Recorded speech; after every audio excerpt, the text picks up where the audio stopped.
The dark realities of being a trad wife. I am Casey Ann Reynolds, 59 years old, a former traditional or trad wife, and I'm going to tell you my life story, and it's going to be really painful, so bear with me. If you are interested in these topics, I do topics about health, wealth, and happiness over the age of 50.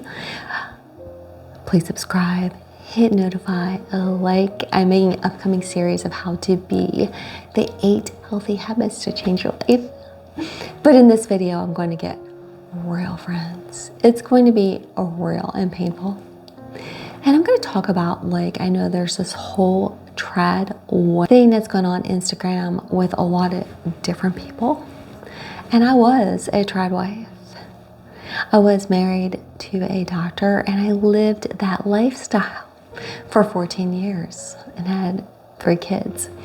And it's not what it seems. There's a dark reality. A lot of it is that you were mistreated as a child, as I was. I was mistreated, neglected, and abused. And then when I got to junior high, middle school, I was terribly bullied. So nobody ever was my advocate. I didn't have any support system at all. I was actually, did 360 as people tend to do. And then I got into drugs and alcohol when I was by 10th grade. So I went from the nerdy girl to the party girl. Yeah, that's how it happens. I was homeless at 7. So that affected me, right? And so then I met the doctor, he's amazing. And we're not here to talk about him. That's not what this story is about. Because he's the father of my kids, and I still think he's an amazing human being. It was more the cult-like environments that we got caught up in already. So I had a lot of damage when I got married, and I was very susceptible to the lies that people will tell you, right? And that's how I got involved in what I would consider to be, it was a cult. So just simple, easy peasy. I'm like, hey, hadn't been in church much and wanted to get married in church, and hey, Presbyterian sounds great. I'm like, yeah, it sounds great. Right. And I was a good person. I was very generous, kind, empathy, all those good things. So, and that's the slippery slope. I mean, we should all be good and kind, don't get me wrong, but there's cult-like people out there that kind of pulled us in, right? And so we ended up at more and more and more conservative churches. And, I'm going to tell you the beliefs of some of the churches that we actually ended up in, the trad wife kind of scenario. And here's also the thing, this is not to talk about any one denomination. I actually came through it through the Presbyterian denomination, which is pretty unusual. For a major religion, there's going to be the outskirts. They get more and more and more extreme. We know that to be the case. And they always want to make sure that the woman is put in her place. Submissiveness. You are not being submissive. The man is the head of the household, right? You're going to keep hearing that story over and over again, no matter what religion, no matter what denomination, okay? It's the common theme that we're going to hear. So it's not putting down any currently go to church. It's just been kind of a painful experience for me, but I'm not against it. I've met some of the most amazing, wonderful people in my life at church. And I still pray several times a day of, certainly a believer. So as we got caught in these cults, it was getting kind of scary. And my ex-husband, it's just we didn't really know what to believe, but the belief system was that to be a trad wife, there was a lot of things you had to do, have a lot of children. I'm talking not 4 or 5, which that's a lot of children to me, but 10, 11, 12, okay? So you had to not practice birth control. And I was like, no, I'm very fertile, we're not doing that. So already is on the outskirts for not doing that. And so then I noticed that the church elders just kept making up rules because they wanted to keep women kind of submissive and kind of in their place. weeks. But the rules kept getting crazier, right? So like the church I was in believed in predestination, which was that you are God's chosen people. Oh, you didn't have to be good. You were chosen by God, and so were your kids. But if your kids disobeyed, you had to practice corporal punishment and beat them into submission. Oh, I didn't believe in that. Like, I was told during a church service that if I did not pull my 4-year-old out, he was now one of the most amazing human beings I could ever imagine, and like bring him to the car and beat him with a whip or a spoon, whatever. If I didn't beat him so that he could sit still for 2 hours during a church service, that I was being a bad parent and he was going straight to hell. That's the type of belief you're led to believe, that you are being a bad parent and your kid was disobedient and you had to punish him with corporal punishment, which I refused to do. My kids were horrible and unruly, and eventually we just had to stop going to those churches. But the worst case scenario I ever saw was visiting a friend, and she had just given birth, and it was like she had a newborn baby, and she's like, the baby's crying, and I had just had a baby. So like, if you've ever been in that situation, most of you probably haven't, but like your breast milk release, if you hear a baby crying, it's kind of a weird scenario, but like, I'm like, yeah, that baby needs to eat. I'm actually feeling uncomfortable hearing that baby crying because it's a newborn. We're talking like this baby was 2 weeks old, friends. We're talking 2 weeks old.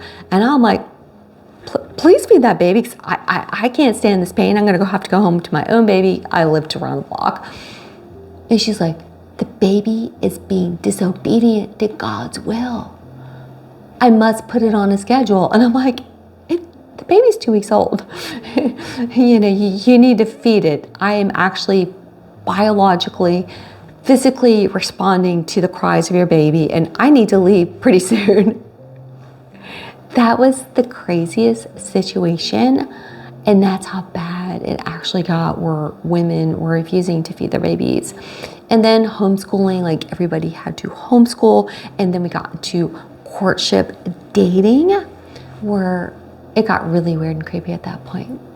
So like courtship dating was at your various conservative churches and conservative dress and a head covering and all that sort of stuff. But it was like you had to have headship over you at all times. So like you'd have 14-year-olds, just like little baby innocent 14-year-olds, and you'd unfortunately, I'd have to say, would have grifters from the community, because they kind of knew this stuff was going on, and they'd say, oh, we want to join the church, blah, blah, blah. And they're like 28-year-old men, kind of creepy, in a youth group, because it's the headship of the dad. And it'd pretend to be all good Christians and such, but I was like a 28-year-old in a youth group. That sounds weird and creepy. With this little precious little 14-year-old girl who's about the maturity of an 8-year-old. This is weird. And that was courtship dating. And unfortunately, in this day and age, or in that day and age, it was about 15 years ago, there's a lot of grifters and stuff that take advantage of it. Yeah, so you get creepy men coming into youth groups trying to get married to younger girls who are like 15, 16 years old. That's kind of, and everybody has to be pure. Everybody has to be like not in the world, but like loving Jesus all the time. So they were very prone to believe these grifters that they just went, oh, I'm going to own like a painting business and it's so great and it's so wonderful. Yeah, there's a lot of weird creepiness in the tradwife is. Tradwife is a little deeper and scarier than a sourdough bread, which is a lovely and amazing, right? There's a scariness to it. So that was a creepiness. But then also what I saw was like kind of the grifters that came into the church. I already told you like about like children that had to be abused and people not feeding their infants, as if that were not bad enough. But then it was just like you get weird grifters just show up in church and they just like, oh, I love Jesus so much, blah, blah. And they're like, okay, I'm wearing a hat. I'm like all good. I'm all Christian. Like, yeah, I was just like got arrested last week for drugs and what have you. And they would take advantage of the church people. And before I knew it, I had no life, right? Because I was like, my ex-husband like, well, we have to make meals. And I'm like, but I have 3 kids under the age of 5. I can't make meals for people. I am exhausted. I didn't get a choice. It's like you had to run around and just do all these things for these people that were in and out of this like small church organizations. And I think a lot of them were just grifting, but they would just say what they needed to say to get all of their bills covered, get meals every night, and get everything that they needed. So the women like me were the ones that we were the struggle bus. Like I never had a minute. I'd wake up in the morning, I'd work until the end of the evening, and literally, truly, there was not 1 second that was ever like even devoted to myself to rest and relax. If you're in this situation and you think, hey, I want to be a trad wife, think hard and long about that decision, because like, what are you gonna do? I told my ex, like, hell no, we're not having more than 3 kids. I'm glad I said that, because, you know, had I not said that, I'd be in a very different predicament, because like I was actually able to go back to work. So I was left and abandoned, and that happens to a lot of trad wives. And what are you gonna do? What are you going to do? Yeah, this isn't about the Instagram influencers who are making millions of dollars a year. This is about real women who feel like they're serving God, who are making the homemade bread. And I love homemade bread, and I love serving God. I love both those things. But girlfriend, you need to take care of yourself, okay?